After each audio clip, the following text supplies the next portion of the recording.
नमस्कार, आप सभी को स्वागत है चैनल में। लाइक एवं सब्सक्राइब जरूर करें।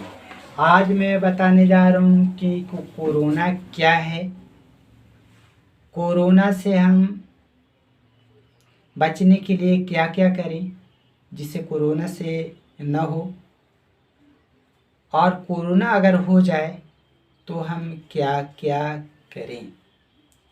जैसा कि हम जानते हैं कि कोरोना जो है एक वायरस है जो बहुत ही छोटा है, जिसे हम नंगी आंखों से नहीं देख सकते हैं, इतना छोटा होता है। इसे हम देखने के लिए सूक्ष्मदर्शी माइक्रोस्कोप का सहारा लेते हैं, जिससे हम कोरोना को देख पाते हैं।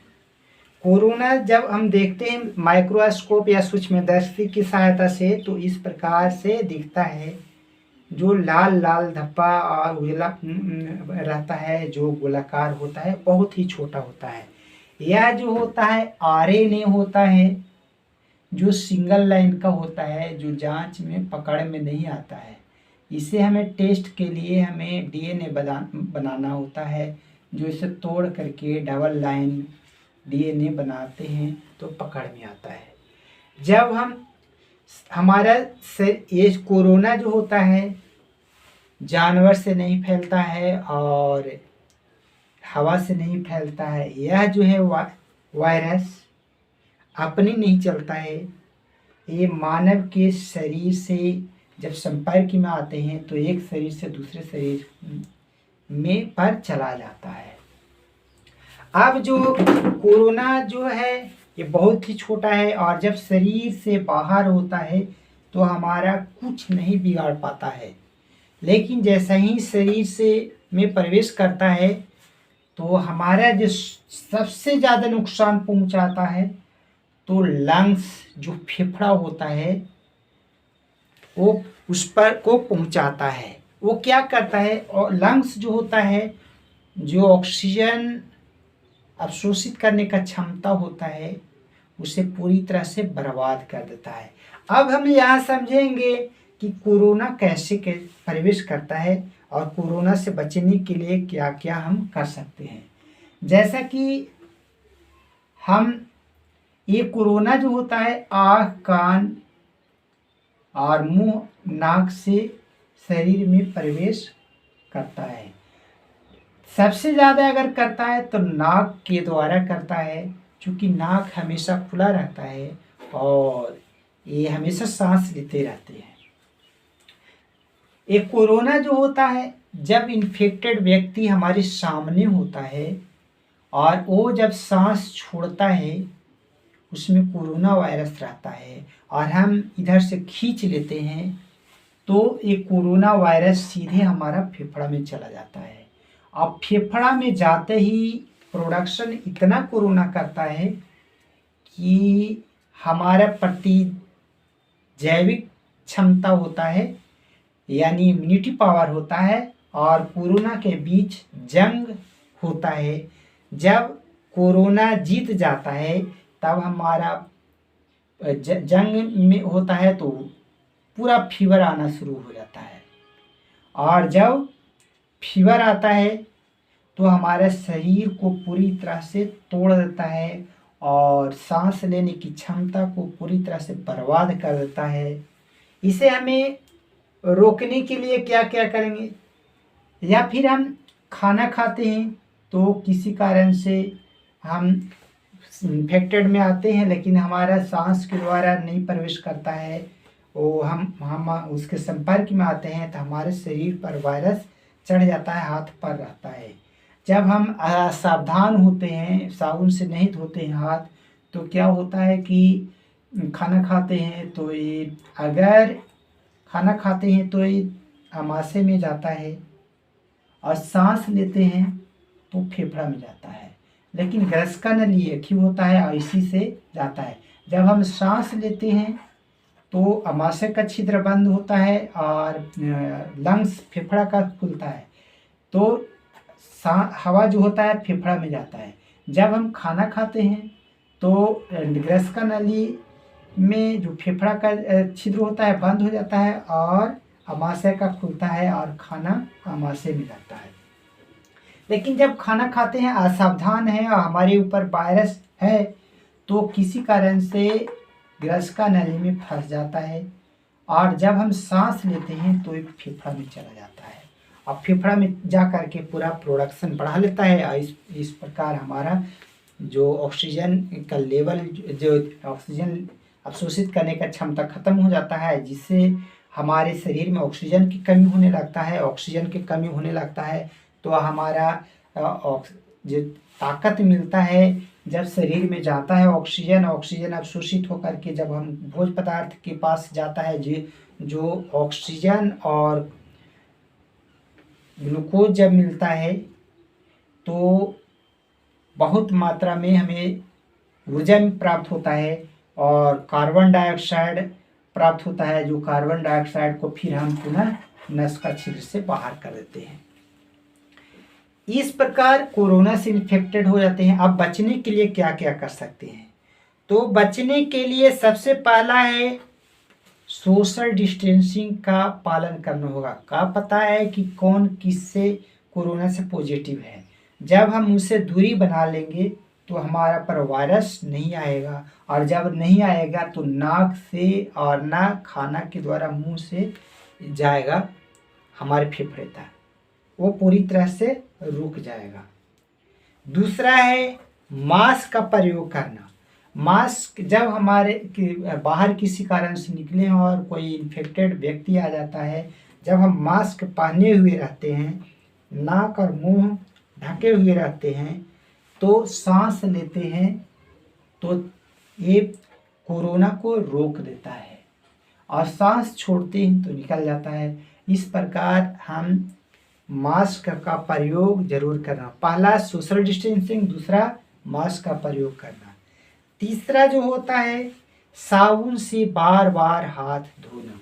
जब हम बाहर जाते हैं तो कोई मान के लिए सब्जी खरीदने जाते हैं और वो पॉजिटिव है, तो उस पर वायरस है और वो कोई सामान दिया है और हम लिए हैं तो वो हमारे पर वायरस चला आया, और जब हम साबुन से हाथ नहीं धोएंगे तो वायरस हमारे पर रहेगा और स्थिति होगा कि जब हम कुछ खाना खाएंगे तो ये खाना के द्वारा फिर सीधे फेफड़ा में चला जाएगा और पूरी तरह से बर्बाद करेगा। चौथा जो होता है गर्म पानी पीना या काढ़ा बना करके पानी पीना।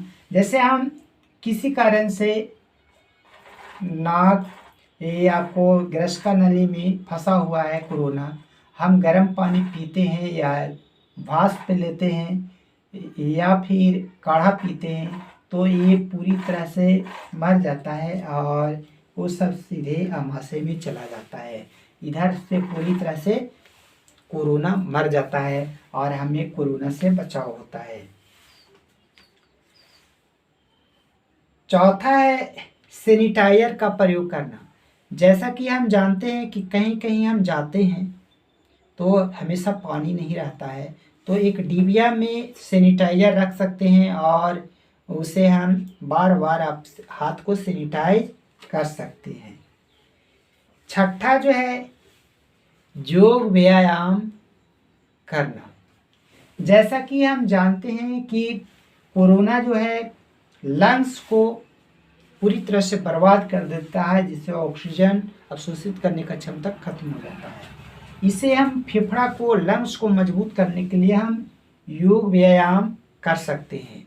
जैसा योग व्यायाम हम जो है 3 प्रकार से मूल रूप से कर सकते हैं। एक भस्त्रिका, जो 2.5 सेकंड में सांस पूरी तरह से लंग्स में भरना और फिर 2.5 सेकंड में छोड़ना, इसको भस्त्रिका कहते हैं। ऐसे कम से कम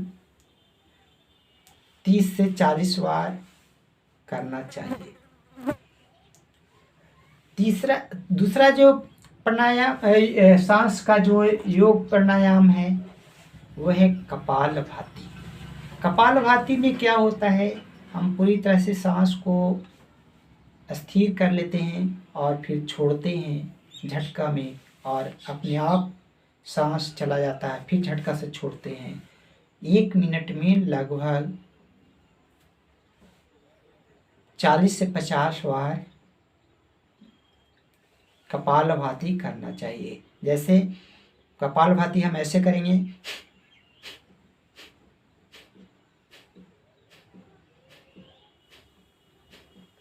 इस तरह से लगभग 200 से 250 बार हम करेंगे, यानी 5 मिनट हम करेंगे, जिससे अगर इसमें कोरोना वायरस होगा भी तो बाहर चला जाएगा, या फिर उसका झटका से वो कमज़ोर हो जाएगा, हमारे इम्यूनिटी पावर उस पर हावी हो जाएगा और उससे हो जाएगा।